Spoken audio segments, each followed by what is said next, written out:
Other types of functions are exponential and logarithmic functions, which naturally go together. So an exponential function is written in this form, a to the power of x, where a is the base, which is a number, and x is the index, which is our variable. Okay.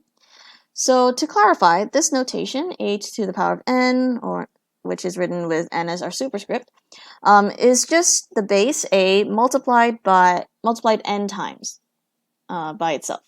If we put a minus sign, we are finding the reciprocal.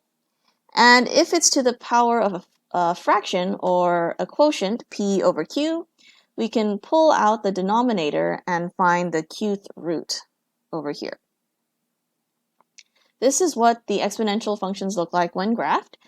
So x is an asymptote, since y will never change signs or reach 0. And the steepness of the graph depends on the base. When working with exponents, we have a couple of laws of indices, which are noted here. So for instance, any base to the power of 0 is always equal to 1. We also have some rules for when our powers are the sum, or the difference, the product, or a quotient. And also, when the base is a product or a quotient, we also have some rules over here too. So let's try using some of these rules in an example. So here, let's go ahead and solve this equation. 8 to the power of 4 minus x is equal to 1 over the 4 to the power of 2x plus 1. Firstly, let's get rid of this 1 over, since we know that we can just make the power negative. So here I can say it's equivalent to 4 to the power of minus 2x plus 1. Okay. Now, another thing I can note is that 4 and 8 have a common base of 2. So let's rewrite this everything in base 2. So I can go ahead and do 2 to the power of 3, 4 minus x, is equal to 2 squared to the power of minus 2x plus 1. And then by the laws of indices, we can just multiply the powers together. So I can have 2 is equal to 3, 4 minus x, which is equal to 2 to the power of, oh, I forgot to put the brackets here, sorry. 2 to the power of minus 2x plus 1. Now that we have a common base, we can then just make the powers equivalent. So we know that 4 minus x is equal to minus 2x plus 1. And after we have it in this format, we can see we can easily expand and then solve for x. So for instance, we have 12 minus 3x is equal to minus 4x minus 2, which can then be solved that x is equal to minus 14.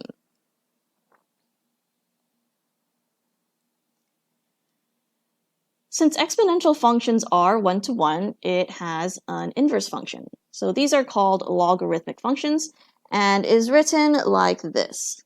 Okay? Log base a of y. So if you're not familiar with this notation, let's look at some more concrete examples. So for instance, we know that 32 is the same as 2 to the power of 5. So to write it in a log form, we would do 5 over here is equal to log of base 2 of 32. Similarly over here, we know 100 is 10 squared. So 2 is equal to the log base 10 of 100. Note that when you are finding the log with base 10, we can also just write it as log and omit the 10. Okay. And so since logarithmic functions are the inverse of exponential, its graph, as you may expect, is just the reflection along x equals y. Similar to exponents, logarithms also have its own set of laws. So for instance, log base A of 1 is always equal to 0. Log base A of A is equal to 1.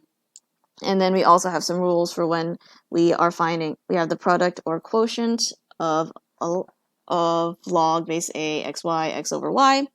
And then have a couple of other rules when we have log a to the power of y, and so forth. So let's now work with some examples with logarithms. So first we'll start with a worded equation. Tim deposits $1,000 into an account that has an annual interest rate of 4.5%. How long would it take for the account to reach $10,000? So let's go ahead first write this in a math form. So we're going to take this $1,000, and what happens is it's going to increase by 4.5%, right? And then it's going to do that every year. So n here represent how many years it would take. And we are trying to reach $10,000. Okay. So now let's go ahead, and I'm going to find the log of... So first, actually, let's go ahead and let's simplify this a bit further so I can cross out the zeros. And then let's go ahead and find I'm just going to log both sides. So log of 1.045 to the power of n is greater than log of 10. Okay. I'm going to bring this n to the front over here by the laws of logarithms. And the log base 10 of 10 is simply 1. Okay. So from there we can see that n is greater than or equal to 1 divided by the logarithm of 1.045. And if we were to plug that into our calculator, we would then be able to get the result of 52.31. So it'll take over 52 years or 53 years to reach over $10,000. Okay. Next, let's go ahead and solve this equation. 2 to the power of x minus 1, 5 to the power of x is equal to 3. So again, firstly, I'm going to log both of the sides. I'm going to go ahead with log 2 x minus 1, 5 to the power of x is equal to log of 3. Okay. Now, by the rules of logarithms, I can split this 2x minus 5 and 5x up. So I can do log of 2x minus 1 plus log of 5x still equal to log 3. Okay. And then I'm going to bring the powers down. So I'm going to have x minus 1 of log 2 plus x of log 5. Okay, over here. And what I'm going to do next is I want to gather the x's together on one side and the non-x's to the other. So over here I'm going to have x log 2 plus log 5 is equal to log 3 plus log 2. Okay. Now I'm going to go ahead and combine this log 2 and log 5. So we have x log 10 is equal to log 6. So I also combined this side, the right-hand side too.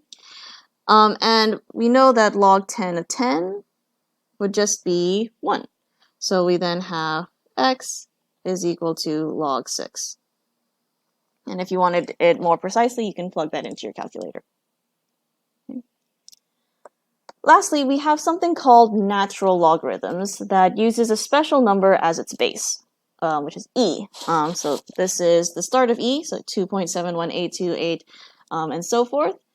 So e is a special number in math with various properties, and like pi is irrational.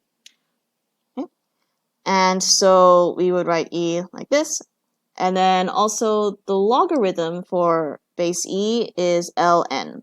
So if you ever see that, that just means you're finding the natural logarithm of x.